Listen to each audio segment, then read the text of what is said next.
beaucoup de frustration dans les échanges que tu as avec ton Dieu. Il y a des gens qui ne savent pas que Dieu, on communique avec lui. Il y a des gens qui pensent que Dieu, il est fait seulement pour écouter nos prières, mais ils ne savent pas qu'on peut dialoguer avec lui. Beaucoup ne savent pas que Dieu est aussi un père, que Dieu est aussi un enseignant. Dieu est aussi un conseiller. Dis avec moi, conseiller. Est-ce que quelqu'un comprend ce que je suis en train de dire? Dans Ésaïe chapitre 12, si ma mémoire est bonne, au chapitre 11, je ne sais plus. Est-ce que quelqu'un voit de quel verset je parle? Ésaïe chapitre 11, je crois, à partir du premier verset, où on parle de l'Esprit de l'Éternel avec les caractéristiques. C'est Ésaïe chapitre combien? Il faut m'aider. Ésaïe chapitre 11, à partir du verset 1. La Bible dit, puis un rameau sortira du tronc d'Isaïe, un rejeton naîtra de ses racines. La Bible précise, l'Esprit de l'Éternel reposera sur lui, l'esprit de sagesse et d'intelligence. Est-ce que vous comprenez ça? L'esprit de sagesse et d'intelligence. Esprit de l'Éternel. Après, on prend l'esprit en question, on le décortique. Vous voyez, non? Esprit de sagesse et d'intelligence. Après, on ajoute esprit de conseil et de force. Esprit de conseil et de force. Esprit de connaissance et de crainte de l'Éternel. Et ça sont les points, quand vous voyez ça chez quelqu'un, vous devez savoir que le Saint-Esprit dans la vie de cette personne, quand vous voyez la crainte de Dieu dans la vie de quelqu'un, vous voyez le Saint-Esprit, vous avez la preuve. Vous avez chez cette personne-là de la sagesse, de l'intelligence. Vous allez remarquer ça chez Daniel, Daniel chapitre 1. Alléluia. Ne vous occupez pas de ce qui se passe là-bas. Ça, c'est Dieu et son enfant qui sont en train de communiquer. Nous, on s'occupe de notre part. Amen. Voilà. Donc, vous allez remarquer, même avant, autrefois, vous n'étiez pas comme ça. Mais lorsque l'Esprit de Dieu vient sur vous, il y a un changement. Quelqu'un voit ce que je veux dire? Il y a un changement qui s'opère. Et je suis en train de dire, ce n'est pas parce que vous fréquentez une église que vous avez l'Esprit de Dieu. Non, c'est faux. Je l'ai dit, je le redis. Cela a un rapport avec l'affection, l'amour, la disposition de votre cœur. Avec ce que vous éprouvez pour Dieu. Donc vous allez voir que vous pouvez aller à une église, mais vous n'avez pas peur de Dieu. Vous continuez à être dans l'impudicité, mais vous allez à l'église. Il y a un problème avec vous. Est-ce que quelqu'un comprend ça? Dieu vous aime, vous l'aimez, mais ce problème, vous devez le régler. Quand quelqu'un comprend ça, vous montez toujours, alors que vous allez à l'église. Il y a des choses que vous êtes en train, des portes que vous êtes en train de fermer, vous-même, alors que Dieu vous a ouvert toutes les portes. Vous êtes toujours cupide. Vous cherchez à... Dès qu'il y a une opportunité financière, vous voulez faire des malversations pour soutirer de l'argent. L'Esprit de Dieu n'est pas comme ça. On vous dit ici, l'Esprit de l'Éternel reposera sur lui. Un seul esprit, n'est-ce pas? Mais il est décomposé. On dit esprit de sagesse et d'intelligence. Vous allez voir de la sagesse, chez quelqu'un qui aime Dieu. Vous allez voir de la sagesse chez cette personne-là. Alléluia. Chez quelqu'un qui aime Dieu. Donc, esprit de sagesse et d'intelligence.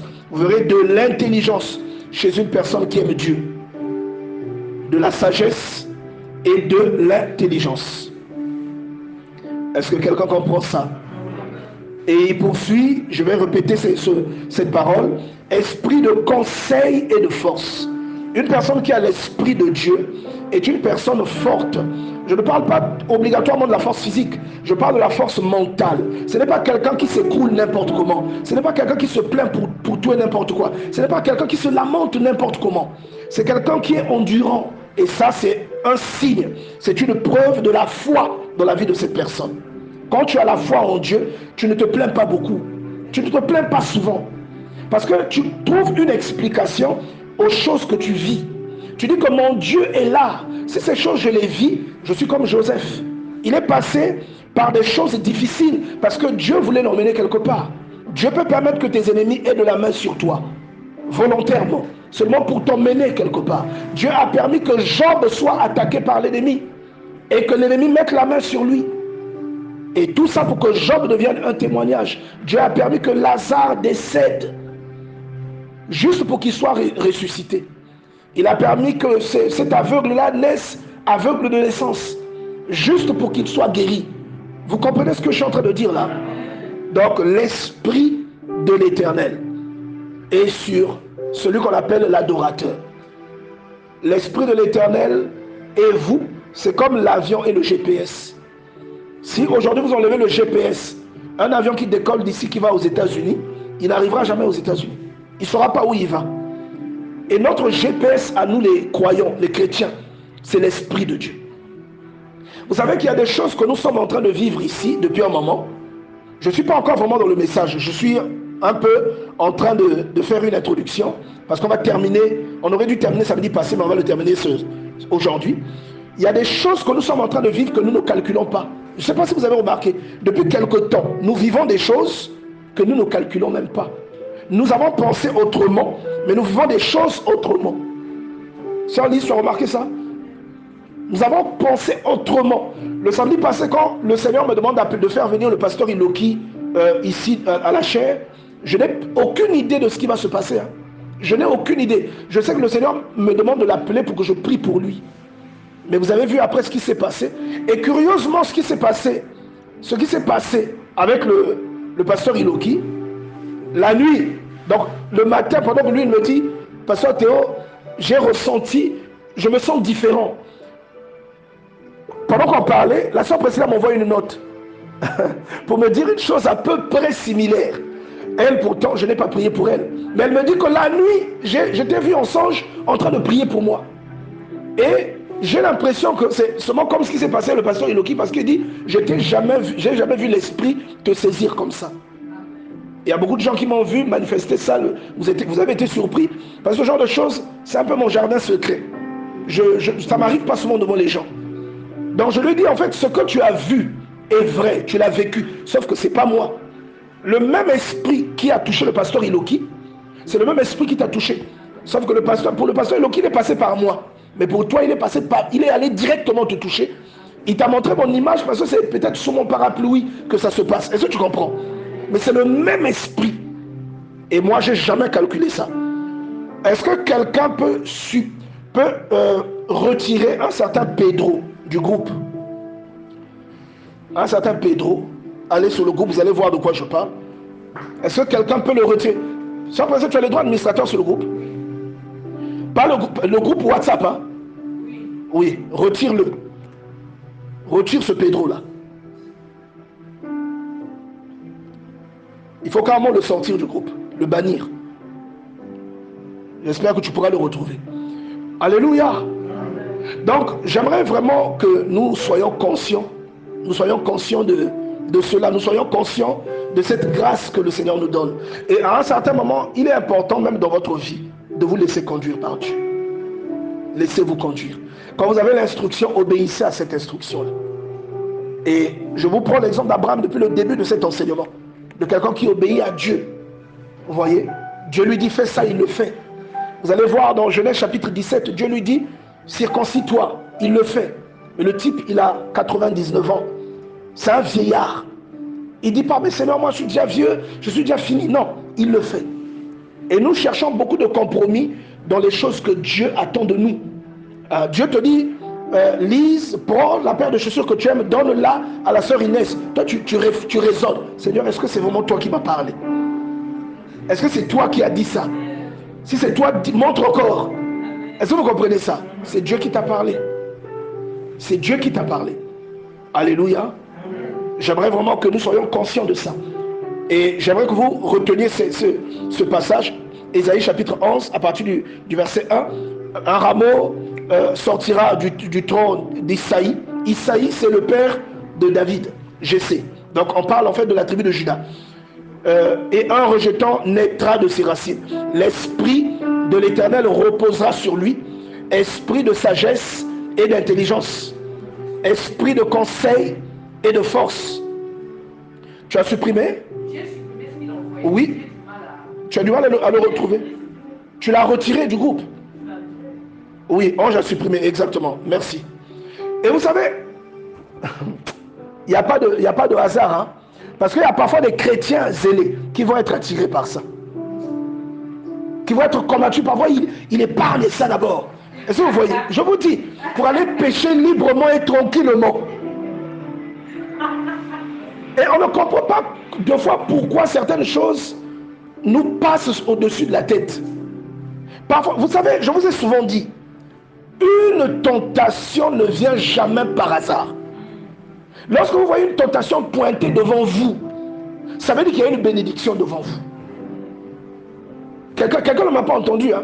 Lorsque vous voyez une tentation pointée devant vous, ça veut dire qu'une bénédiction est devant vous. S'il n'y a pas la bénédiction, pourquoi vous serez tenté? La tentation est un examen. La tentation est un examen. Pourquoi vous serez tenté si... À quoi va servir cette tentation? Si ce n'est pas pour vous valider ou pour vous invalider. Vous comprenez? Mes sœurs, il y a des hommes qui vous font des avances. Parce qu'il y a une grâce dans votre vie que Dieu veut vous donner. La présence de cette personne va obstruer la grâce. Il y a beaucoup de gens qui ne se rendent pas compte de ça. La présence, je vous dis la vérité, de cette personne qui vient, c'est pour obstruer la grâce ou l'harmonie, la promesse que Dieu a déposée dans votre vie. Et c'est pourquoi vous remarquez, par exemple, quand vous vous concentrez la prière, où Dieu vous appelle, vous sentez que Dieu vous appelle, c'est là aussi que vous allez sentir l'ex ressurgir. Il va ressurgir. Celui que vous aimiez avec un seul cœur, c'est là qu'il va ressurgir. Il va venir tuer votre harmonie. Il va venir casser votre élan. Vrai ou faux? Il va venir casser votre élan. C'est là où vous cherchez à travailler votre intégrité. Que vous allez payer quelque chose, on va vous rendre la monnaie de plus. Et vous allez trouver cette opportunité. Vous avez payé la nourriture au panaché. On vous rend 1000 francs ou 2000 de plus. Et vous êtes content de mettre ça dans la poche. Pourquoi? Parce que vous savez qu'après avoir payé ça, déjà avant de payer, vous êtes en train de vous poser la question. Mais comment je vais faire? Il va me rester que 500. Mais on vous a remis 2000. C'est Dieu qui m'a donné ça. Non, c'est pas Dieu. C'est le diable. C'est le diable qui vous a donné ça. Vous savez, l'adoration est un comportement. Quelqu'un comprend ce que je dis? L'adoration est un comportement, c'est un caractère. C'est un caractère. Est-ce que vous savez que notre caractère peut monter à Dieu comme une prière? Alléluia. Notre caractère peut monter à Dieu comme une prière.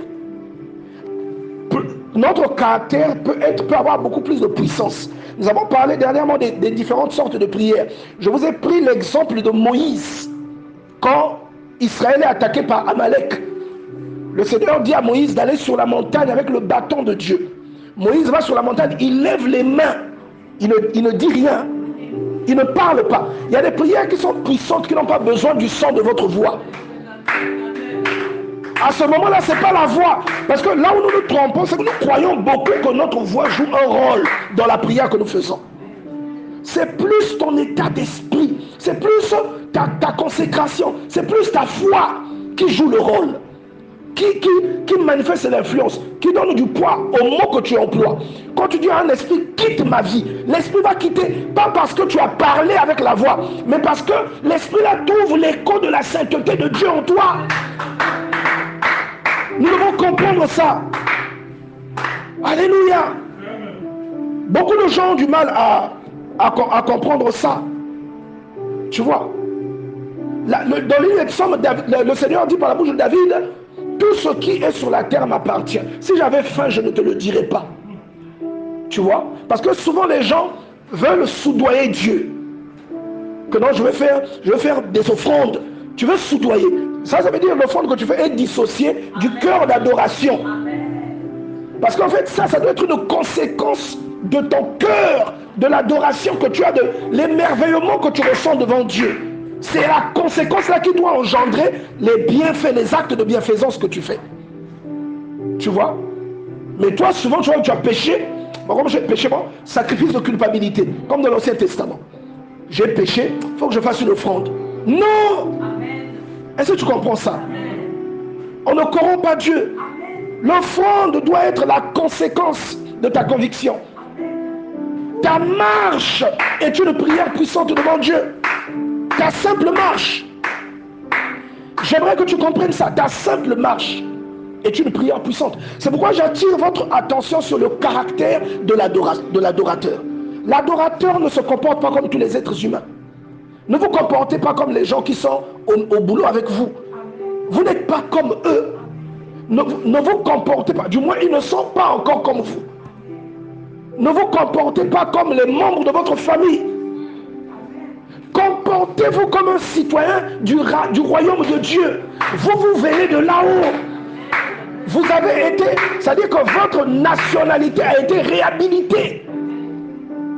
Vous avez été envoyé sur la terre, vous avez été déchu de votre nationalité. Ce qu'on appelle la déchéance de nationalité. C'est-à-dire, vous avez cessé d'être un enfant de Dieu. Mais comme vous êtes repenti, vous êtes passé par la justification. Vous avez connu ce qu'on appelle l'adoption. Et une fois que vous êtes adopté, vous redevenez un enfant de Dieu. Romains chapitre 8, verset 14. Vous commencez à être conduit par son esprit. Vous voyez ça? Et quand vous êtes comme ça, votre comportement ne peut plus être le même. On va lire le psaume 50. Ouvrez le psaume 50. Ton comportement parle plus fort que tes prières. Si tu es un adorateur, tu ne dois pas être fort au chant. Tu dois être fort dans le comportement qui illustre Dieu. Le comportement qui reflète Dieu. Tu dois être fort dans le pardon que tu accordes aux autres. Tu dois être fort dans le fait que tu oublies vite ce que les autres ont fait de mal. Tu ne retiens pas ou tu ne rappelles pas les défauts, les erreurs des autres à ton égard constamment. Tu peux en parler une fois, tu laisses, c'est fini. Si tu es un enfant de Dieu, tu es un adorateur, tu es un privilégié. Le poste où comment vous appelez ça? L'attribution, donc cette attribution où Dieu te regarde comme un adorateur est aussi une façon de te distinguer. Parce qu'un adorateur, il n'est pas dans la mêlée, il est sanctifié. Je ne sais pas si... Lève la main si tu comprends ce que je suis en train de dire. Si tu es un adorateur, tu es sanctifié. Amen. Lève la main s'il te plaît. La parole de Dieu dit, je vous ai dit ça la dernière fois, c'est des versets que j'aime rappeler parce que je trouve que ce sont des supports. Dans l'évangile de Jean 15, je crois verset 2 au verset 3, la Bible dit qu'on est sanctifié à cause de la parole de Dieu que nous entendons. Donc quand vous êtes un adorateur, vous êtes mis à l'écart. Vous n'êtes pas comme tout le monde. Et vous avez aussi des avantages qui ne sont propres qu'aux adorateurs. Psaume 50, on va lire à partir, disons Psaume 50, on peut commencer même à partir du verset 7. La Bible dit, écoute mon peuple et je parlerai. Israël, là, tu remplaces Israël, tu remplaces X par sa valeur. C'est à toi et à moi qu'on est en train de parler ici. Il dit mon peuple, donc il ne parle pas à un pécheur, il parle à quelqu'un qui connaît Dieu. Mon peuple, je te parlerai. Israël, je t'avertirai. Je suis Dieu et virgule ton Dieu. Donc je ne suis pas seulement Dieu, mais je suis ton Dieu. C'est-à-dire c'est sur moi que tu dois compter.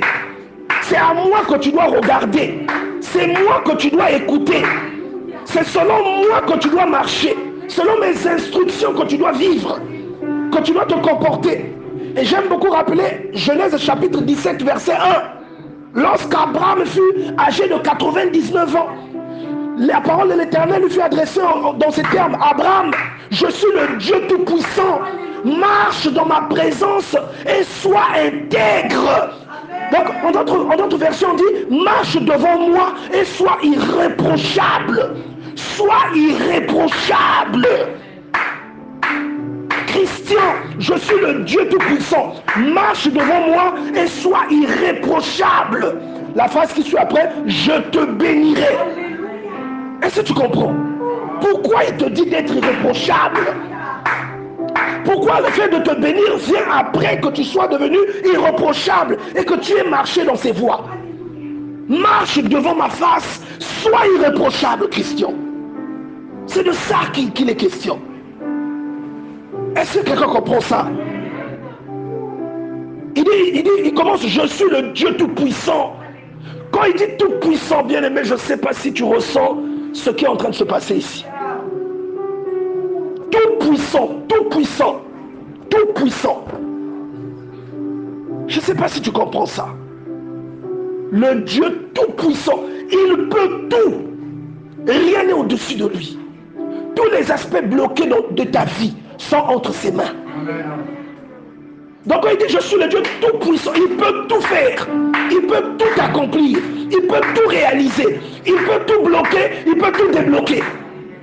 Il peut te donner ce qu'il veut. Et il peut reprendre ce que tu as. Je suis le Dieu Tout-Puissant. Marche devant moi et sois irréprochable. Marche dans ma présence et sois intègre. Ça veut dire quoi? Intègre, l'intégrité. C'est-à-dire que ce que tu fais, ce que tu ne peux pas faire devant les gens, même quand tu es seul, ne le fais pas. Alléluia. Que Dieu, vraiment, que Dieu nous parle aujourd'hui. Il dit, ce n'est pas pour tes sacrifices que je te fais des reproches. Ça veut dire que tu donnes tes sacrifices. Dieu parle à l'adorateur ici. Tu es constamment à la prière, au culte. Tu es investi. Tu fais des offrandes. Tu payes ta dîme. Tu es irréprochable sur ce point. Ce n'est pas sur ça que je te fais des sacrifices, des reproches. Dieu a besoin de plus que ça. C'est-à-dire ça là, ça doit être la conséquence de ce que Dieu cherche. Ça doit pas être devant. Après maintenant, ce que Dieu cherche est derrière. Non. Dieu cherche d'abord ce que toi tu laisses derrière. L'intégrité. L'amour du prochain. Tu vois ça? Il dit, regarde, ce n'est pas pour tes sacrifices que je te fais des reproches. Tes holocaustes sont constamment devant moi. Ici, les sacrifices peuvent remplacer tout ce qui est offrande, tout ce qui est implication. Il dit, c'est constamment devant moi. Mais il y a une chose que tu n'as pas encore laissée. Il y a des choses qui te font encore la guerre, qui me dérangent, moi, ton Dieu. J'ai envie de t'élever pour te mettre à un certain niveau, de faire de toi un exemple. Mais jusqu'à aujourd'hui, si tu es encore cupide, quel est le témoignage que les gens retiendront de toi? Si tu es encore dans la fourberie, si tu es encore dans l'immoralité, quel est le témoignage que les gens retiendront de toi? Si je te donne de la visibilité, par exemple, si je te dépose au-dessus des gens, si tu n'as aucun respect pour ta femme, si tu n'as aucun respect pour ton mari, si tu es rancunier, si tu es rancunière, est-ce que tu vois un peu? Il dit ici, tes holocaustes sont constamment devant moi. Je ne prendrai pas de taureau dans ta maison, ni de bouc dans tes bergeries. Car tous les animaux des forêts sont à moi. Toutes les bêtes des montagnes par milliers. Amen. Toutes les bêtes des montagnes par milliers. Nous sommes toujours en live, j'espère. Et il continue en disant, je connais tous les oiseaux des montagnes et tout ce qui se meut dans les champs m'appartient. Regarde, même quand tu as un coq qui te donne 1 million, ça vient de lui. C'est à lui, ça lui appartient. Amen. Tu vois ça, ça lui appartient. Tu ne le surprends pas. Ce que tu donnes à l'indigent qui réjouit le cœur de Dieu, ça ne le surprend pas. C'est à lui de toute façon. Il aurait pu t'utiliser. Si ce n'est pas toi, il va utiliser quelqu'un d'autre. Quand moi je fais ma prière, je dis Seigneur, mon budget est comme ceci, j'ai besoin d'un complément. S'il ne touche pas le frère Christian, il touchera Nadi. S'il ne touche pas Nadi, il touchera Lise. Mais il va toucher quelqu'un. Qui va toucher, moi je ne sais pas. Mais il touchera quelqu'un. il va toucher la sœur Luce, il va toucher le frère Marvel, il va toucher qui il veut. Est-ce que quelqu'un comprend ça? Mais il te dit que tout ça lui appartient. Il dit, tous les animaux des forêts sont à moi, toutes les bêtes des montagnes par milliers. Je connais tous les oiseaux des montagnes et tout ce qui se meut dans les champs m'appartient.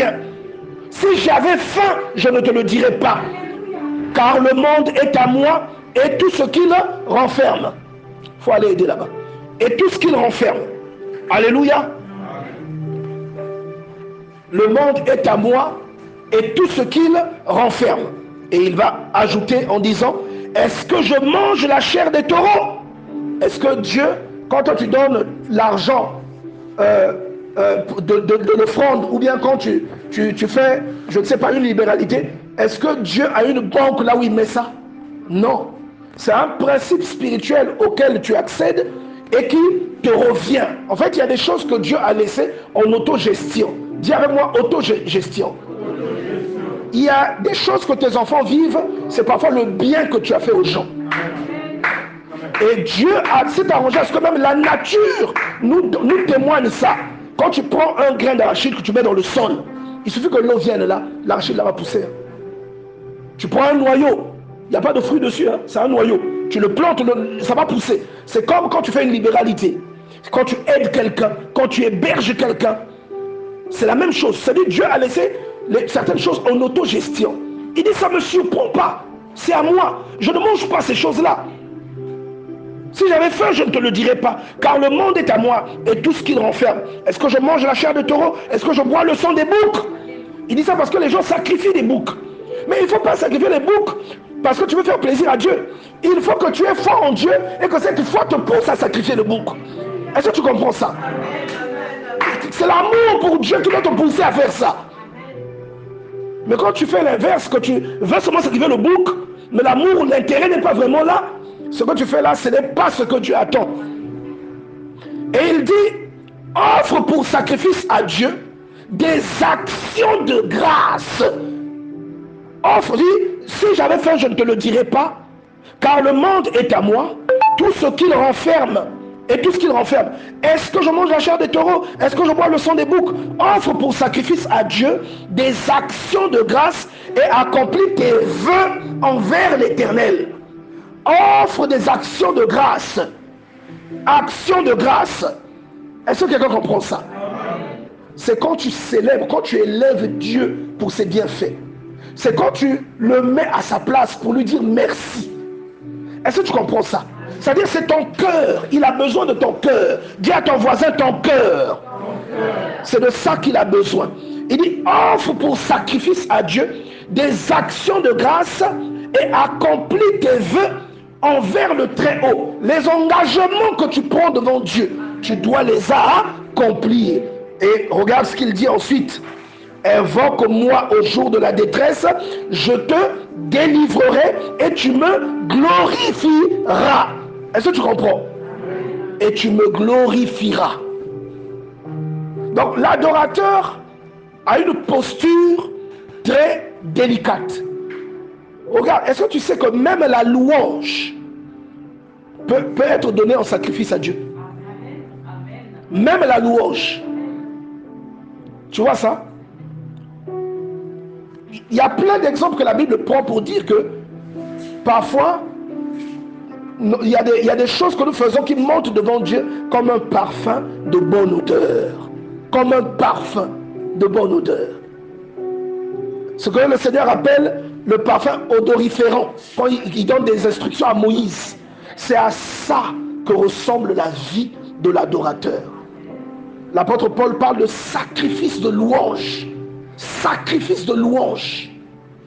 C'est là que tu te rends compte que tu peux louer Dieu, mais c'est parti comme un sacrifice. Il a reçu ça comme à l'époque où on lui faisait des holocaustes.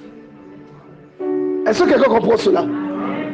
Ça s'est manifesté comme lorsque quelqu'un fait un holocauste à Dieu.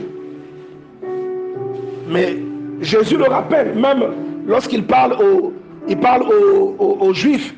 Il dit, vous payez la dîme de la menthe, la dîme de l'ânette, mais vous avez oublié ce qui est plus important, la justice de Dieu. Est-ce que vous voyez ça?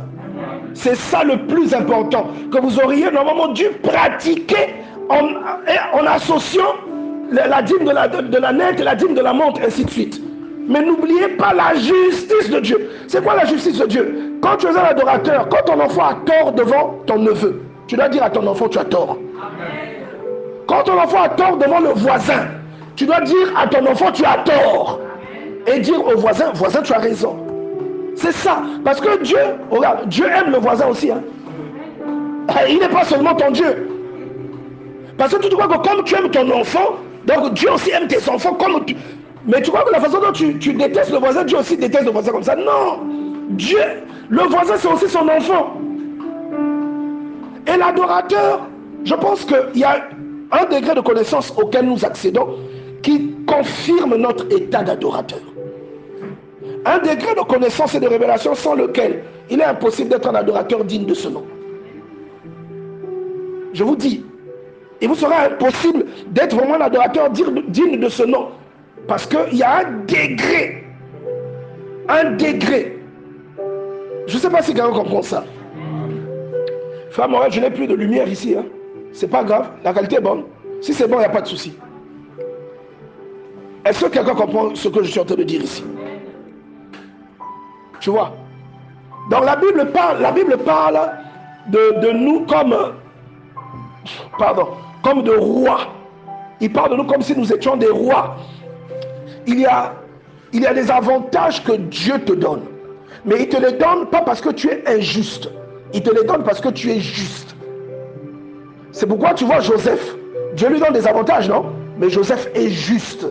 Il n'est pas seulement juste, il est aussi miséricordieux. Dis avec moi miséricordieux. Vous savez la miséricorde c'est quoi? C'est normalement là où il faut frapper. Vous refusez de frapper. Vous fermez les yeux.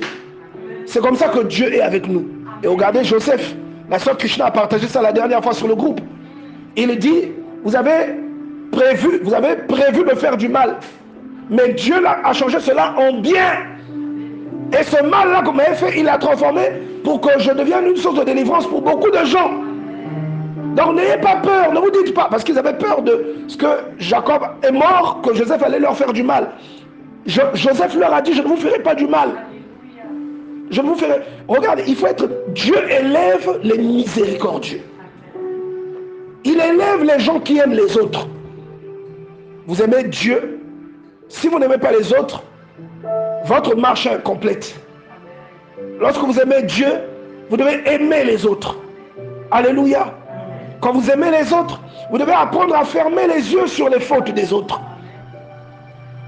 Je vous disais le mardi que nous, souvent, nous sommes très sévères vis-à-vis des autres. La faute que l'autre avait fait en 1900, jamais. C'est seulement ça que tu recommences, c'est seulement ça que tu recommences. C'est seulement ça. Vous avez eu une dispute avec ta femme ou avec ton mari. La chose qui t'a blessé, c'est seulement sur ça que tu reviens tout le temps. Ce n'est pas normal. Dis à ton voisin, ce n'est pas normal. On doit s'élever au-delà de ces comportements-là, au-delà de ces caractères-là. Regarde, ce que Dieu nous donne, on doit le prendre. Et moi, je vais te dire, quand tu lis Jérémie chapitre 1, verset 19, la Bible déclare, dans Jérémie chapitre 1, verset 19, ils te feront la guerre, mais ils ne te vaincront pas. Ils te feront la guerre, mais ils ne te vaincront pas. Le Seigneur dit cela pas seulement à Jérémie. Il dit cela à tous les adorateurs du monde. Quelqu'un comprend ce que je dis? À tous les adorateurs du monde. Ils te feront la guerre, mais ils ne te vaincront pas. C'est pourquoi quelquefois je me demande, pourquoi tu as peur des sorciers? Pourquoi tu dis à ton voisin, pourquoi tu as peur des sorciers? Tu dois les laisser venir. Tu dois les laisser venir. Tu dois même prier Dieu pour qu'il puisse demeurer là. Dis Seigneur, que le sorcier là reste vivant. Qu'il continue à m'attaquer, qu'il se cogne, qu'il se cogne, qu'il se cogne, après qu'il se convertisse. Amen. Je te dis la vérité. Amen. Il faut prier pour les gens qui vous ont sorcé. Les gens qui vous bloquent, il faut prier pour eux. Dis Seigneur, regarde-le vivant. Qu'il voie ta gloire. Regardez, on va aller dans le psaume 23. Ouvrons le livre des psaumes au chapitre 23. Psaume chapitre 23. Ah. Est-ce que quelqu'un est déjà là-bas? C'est d'ailleurs ce qu'on verra demain chez le pasteur Prince. Psaume 23. La Bible dit, cantique de David, l'Éternel est mon berger, je ne manquerai de rien. Il dit, il me fait reposer dans les verts pâturages, il me dirige près des eaux paisibles, il restaure mon âme, il me conduit dans les sentiers de la justice à cause de son nom. Tu vois, la justice revient toujours. Si Dieu est juste, tu dois être juste. Si tu n'es pas juste, ce que Dieu a réservé pour toi, c'est difficile que tu l'aies. Tu vois ça? Maintenant, regarde la partie qui m'intéresse. Il dit, tu dresses, au verset 5, tu dresses devant moi une table en face de qui? Bon, si les adversaires là étaient morts, est-ce que la table allait être dressée devant eux? Alléluia. Est-ce que quelqu'un comprend maintenant pourquoi je dis ça? Tu dresses, en fait, on est en train de dire que Dieu te fait une fête devant tes ennemis. Tu vois? Devant tes ennemis, les gens qui te haïssent là, Dieu prend les vêtements de fête qu'il te fait porter, il prend une table, il te met le plat que tu préfères, le poulet. Moi, c'est le poulet. Il met le plat que tu préfères. Alléluia. Amen. Devant tes ennemis. Et ils commencent à te regarder le souka. Ils commencent à te regarder. Dieu te fait une fête. Il te fait du bien devant les gens qui ne t'aiment pas. C'est ce que David dit. Tu dresses une table devant moi en face de mes adversaires. Tu induis ma tête. C'est-à-dire, tu me donnes l'onction au-dessus de l'onction que j'avais. Il dit, ma coupe déborde. C'est-à-dire, tu me donnes l'abondance.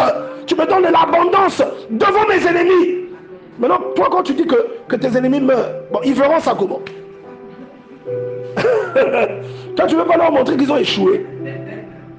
Quand même, si quelqu'un t'a maudit que tu ne travailleras jamais, tu dois souhaiter qu'il soit là et que tu trouves le travail. Et qu'il voie que tu travailles maintenant. Quelqu'un te dit qu'il n'est bon jamais dans la vie. Tu dois souhaiter qu'il doit rester là jusqu'à ce qu'il est bon gars. Tu dois souhaiter qu'il reste là jusqu'à ce que ton enfant sera ministre. C'est pas ça? Jusqu'à ce que, oh non, on est venu épouser ta fille. Lui aussi, il vient à la fête. Tu sais que l'ennemi, c'est lui. Tu vois le goût de chat. Tu vois le goût de chat. Alléluia. Le goût de ça. Est-ce que tu vois ça? Oui. Faut que vous vendez pendant moi ma talana au Jésus. Ma talana au Jésus. Non, je te dis, regarde, David, c'est pas moi, c'est David qui le dit. Parce que David il dit, il y a que moi ma talana au Jésus. Ce qu'il dit là. Tu dresses devant moi une table en face de mes adversaires. C'est-à-dire, tu les prends, tu les mets en face de moi et tu me fais une fête. Qui a envie de vivre ça? Dis amen s'il te plaît. Je te jure. Et quand tu vois, par exemple, toi, on t'a maudit, on t'a critiqué, on t'a combattu. Mais tu vois Dieu en train d'élever tes enfants. Et ceux qui ont maudit tes enfants sont là. Ils sont en train d'assister à l'élévation que Dieu donne à tes enfants. Tu vois la joie et la foi que ça va te faire. L'action de grâce que tu donneras à Dieu. Tu vois l'action de grâce que tu donneras à Dieu. Un adorateur doit être miséricordieux. Tu dois savoir fermer les yeux sur certaines choses. Et tu ne dois pas souhaiter la mort de tes ennemis, non. Prie Dieu pour qu'il reste là. Seigneur, permets qu'il continue à cousin local mais l'un que cousin qui est là jamais moun. Il vient pour mon sorcellerie mais ne me voit jamais. Dis, Seigneur, permets-lui de faire 1000 tours. Des fois tu le vois, hein, quand tu es endormi, tu le vois comment il te cherche. Il fait 1000 tours. Je vous ai déjà raconté une anecdote ici où moi, je suis en train de dormir et j'entends des gens en train de murmurer dans ma chambre.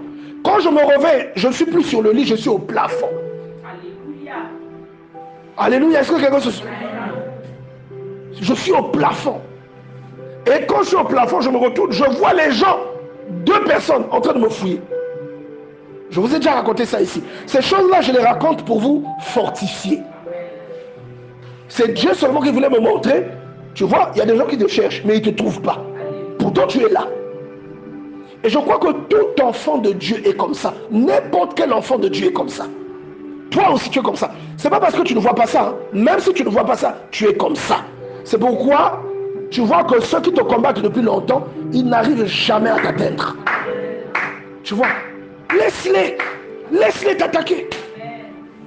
À un moment, c'est normal quand tu es un adorateur que l'on t'attaque. C'est normal. Quand tu sers Dieu en vérité, on va t'attaquer. Hein. Paul le dit à Timothée. Hein.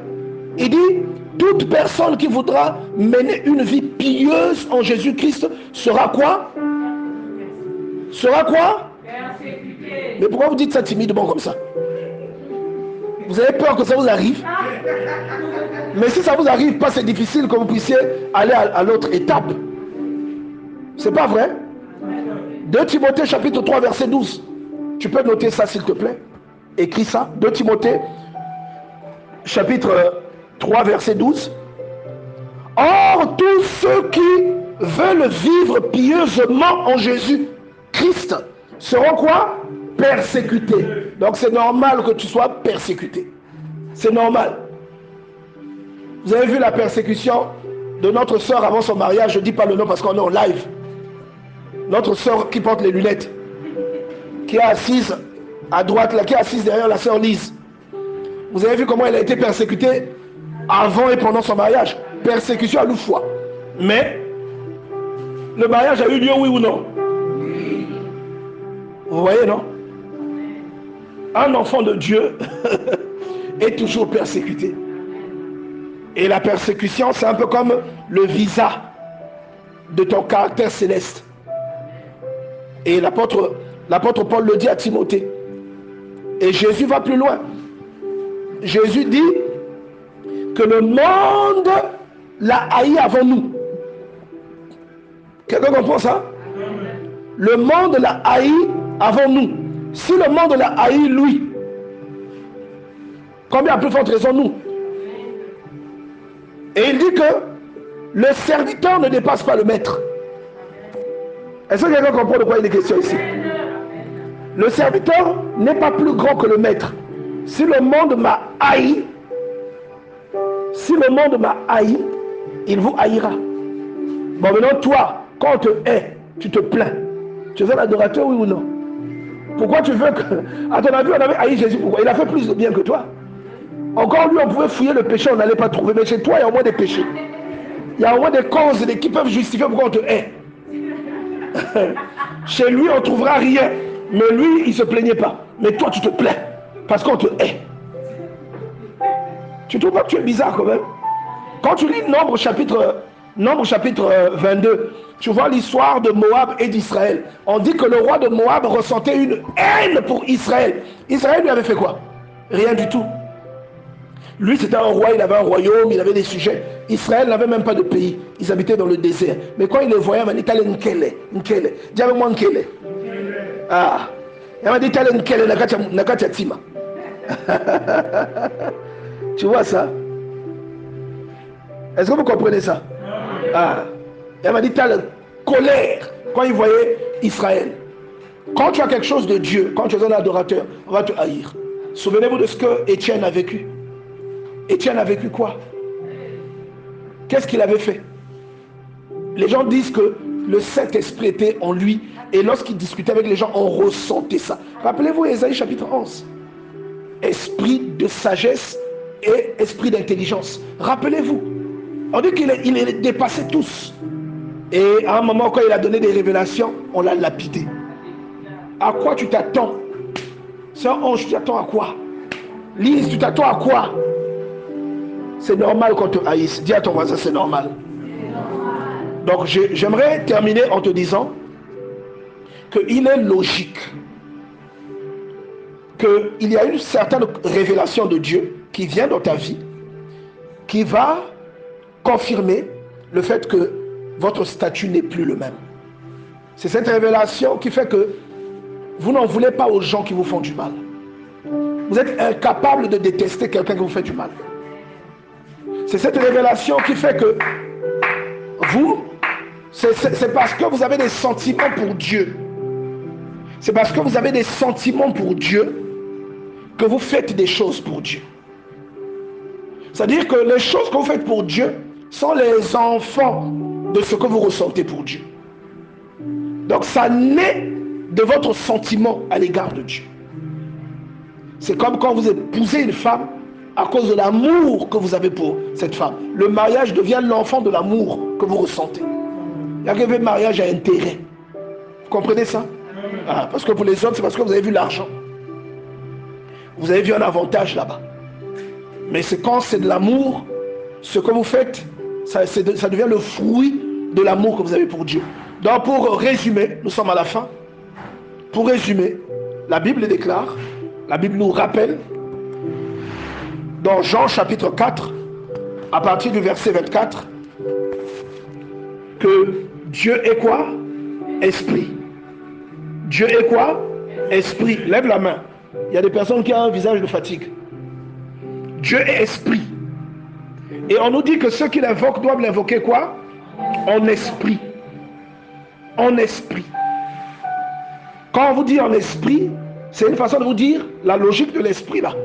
C'est la logique que vous devez appliquer pour servir Dieu. Vous ne devez pas le servir selon l'homme, selon la chair. Vous voyez ça? Vous ne devez pas le servir selon la réalité charnelle. Vous devez le servir, le rechercher selon ce qui est spirituel. Et vous devez comprendre les choses spirituelles qui plaisent à Dieu, les mettre en pratique et lui donner un culte selon la réalité et la logique spirituelle. Parce que adorer, c'est donner un culte. Alléluia. Adorer, c'est donner un culte à Dieu. Et le culte, ce n'est pas uniquement ce que nous faisons maintenant. Ce n'est pas seulement ça le culte. Le culte, c'est offrir quelque chose à Dieu pour le célébrer. Là, nous le célébrons, non? Nous lui offrons du temps. Nous lui offrons notre temps pour l'adorer, pour apprendre des choses sur lui, pour échanger à son propos, pour recevoir également de lui. C'est ce qu'on appelle un culte. D'accord? Voilà. C'est quelqu'un que l'on admire. Voilà pourquoi vous entendez par exemple des expressions telles que culte de la personnalité. Quand il y a des présidents, quand vous entrez dans des boutiques, il faut qu'il y ait la photo du président. En Corée du Sud, en Corée du Nord, pardon, en Corée du Nord, dans chaque maison, il faut obligatoirement la photo de tous les pères de la nation. Donc je crois qu'ils sont 3 comme ça. Il faut leur photo, obligatoirement. Et il y a des agents de l'État qui passent dans toutes les maisons pour vérifier.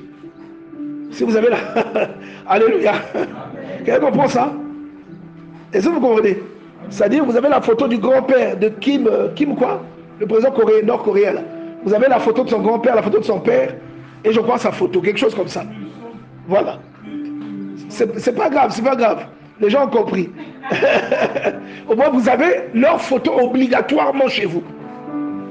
C'est le culte de la personnalité. Quand vous allez dans la ville, vous avez des pancartes avec les photos. Même dans nos pays, on fait ça. C'est pour... c'est le culte, c'est-à-dire vous honorer la personne. Donc le culte, c'est donner l'honneur qui est dû à quelqu'un. Et c'est ce que nous voyons dans Apocalypse chapitre 4. On va finir par Apocalypse chapitre 4. On ouvre notre livre. C'est le chapitre qui nous a accompagnés depuis le début. La Bible dit, j'aime beaucoup ce passage. La Bible dit, aussitôt je fus ravi en esprit, et voici il y avait un trône dans le ciel, et sur ce trône quelqu'un était assis. Celui qui était assis avait l'aspect d'une pierre de jaspe et de sardoine, et le trône était environné d'un arc-en-ciel semblable à de l'émeraude. Autour du trône, je vis 24 trônes, et sur ces trônes, 24 vieillards assis, revêtus de vêtements blancs, et sur leur tête des couronnes d'or. On nous donne ici un exemple d'adoration incroyable. Et on dit ici, regardez, l'adoration, c'est le fait que ces 24 vieillards et les 4 êtres vivants qui sont là donnent un culte à Dieu. Vous comprenez ça? Ils donnent un culte à Dieu, c'est-à-dire ils honorent Dieu, ils le célèbrent, ils se soumettent à lui. De tout leur être, pas seulement avec leurs paroles, mais tout leur être entier participe à cette adoration. Lorsque vous adorez Dieu, c'est tout votre être qui doit le faire. Lorsque vous adorez Dieu, il y a des gens, ils ne s'occupent même pas qu'il est habillé en costume. Ils ne s'occupent pas qu'il a mis des vêtements blancs. Il peut rouler à terre. Parce que tout son être entier est dévoué. Tout son être est parti là-bas. Il est en train de dire à Dieu, je ne suis rien. Tu es tout pour moi. Et d'autres, ils compensent ça par le fait de pleurer. Est-ce que vous voyez ça? D'autres, ils rigolent. Il y a des gens, quand ils ressentent l'esprit, ils rient beaucoup. Ils ne font que rire. Est-ce que vous voyez ça? Donc, dans Acte 2, vous voyez, on dit, mais ils sont ivres ou quoi? La Bible dit, du trône sortent des éclairs, des voix et des tonnerres, et devant le trône brûlent 7 lampes ardentes, qui sont les 7 esprits de Dieu. Est-ce que vous voyez ça? Il y a encore devant le trône comme une mer de verre semblable à du cristal, et au milieu du trône et autour du trône, il y a 4 êtres vivants, remplis Dieu devant et derrière. Ça vous fait penser à quoi? Ézéchiel chapitre 1. Ça vous fait penser à Ézéchiel chapitre 1. Ézéchiel, fils de sacrificateur Bouzi, alors qu'il a 30 ans, il est parmi les captifs du Kébar. Il voit dans une vision le trône de Dieu apparaître. En fait, cette vision d'Apocalypse ressemble beaucoup à la vision de Ézéchiel. Il voit le trône apparaître avec des êtres qui ressemblent à des animaux. Mais c'est des êtres, c'est comme des gens, c'est comme des personnes. Ils ont 4 visages. Non, mais c'est des choses redoutables. Et on te dit qu'il voit à côté des êtres, il y avait des roues en chrysolite qui semblaient se mélanger. Et il dit que les roues là avaient des yeux. Est-ce que tu comprends? Non, mais non, Dieu est un mystère. Il dit que les roues là avaient des yeux. Bon, si on te dit que les roues avaient les yeux, il y avait combien de roues? 4 roues. On te dit ici qu'il y avait 4 êtres vivants qui avaient des yeux. Donc les roues là, c'est qui? Donc, vous savez que Dieu est un mystère incroyable. Il y a ton voisin n'a pas compris ça. Hein? Il faut inviter ton voisin à aller lire ça. Moi, quand je lis ces choses-là, même si j'avais le palu va finir. Je vous le jure, ce que je vous dis, c'est vrai. C'est-à-dire que je ne dis pas que c'est parce que je lis ça. Je dis qu'en lisant ça, l'effet que ça me fait, ça déclenche une foi incroyable en moi. Si j'avais un problème, le mur là va tomber. Je vous dis la vérité. Ce sont des choses qui ravivent ma foi. On dit, il y avait au milieu du trône, comme une mer de verre semblable du cristal, au milieu du trône et autour du trône, il y avait 4 êtres vivants, remplis Dieu devant et derrière. Le premier être vivant est semblable à un lion. Le second être est semblable à un veau. Le troisième semblable à un homme. Et le quatrième semblable à un aigle. Les 4 êtres vivants ont chacun 6 ailes. Et ils sont remplis Dieu. Est-ce que vous voyez ça? Ils sont remplis Dieu. Et ils ne cessent de dire jour et nuit, Saint, Saint, Saint est le Seigneur, Dieu, le Tout-Puissant, qui était, qui est et qui vient. Ça vous fait penser à quoi? Ésaïe chapitre 6. Il dit, l'année de la mort du roi Osias, l'Éternel m'a paru dans le temple. Il dit, je vis l'Éternel assis sur son trône. Les pans de sa robe remplissaient le temple. Il a vu les êtres vivants qui chantaient, qui disaient l'un à l'autre, Saint, Saint, Saint est le Seigneur. Il dit, le temple a été ébranlé. C'est-à-dire, il y a eu comme un tremblement quand les êtres vivants ont parlé. Mais quand tu crois en ça, est-ce qu'un sorcier peut t'ensorceler, mon ami? Je ne sais pas comment tu ne comprends pas. Est-ce qu'un sorcier, est-ce que même quand tu n'as rien, tu vas pleurer? Tu ne peux pas pleurer. Quand tu vois des réalités comme ça, tu ne peux pas pleurer. Tu ne peux pas. Parce que lui, là, il va te laisser comme ça. Il ne te laissera pas comme ça. Ton infirmité, il peut la guérir. Ton problème, il peut le changer. Ce que tu recherches, il peut te le donner. Tu vois un peu? Il dit, les pans de sa robe remplissaient le temple. Il a vu Dieu. Et il dit, je me suis couvert le visage. Et là, ça te ramène dans Exode chapitre 3. Lorsque Dieu a appelé Moïse du milieu du buisson, la Bible dit, Moïse s'est couvert le visage. Il avait peur de regarder Dieu. Donc quand ça, c'est des choses...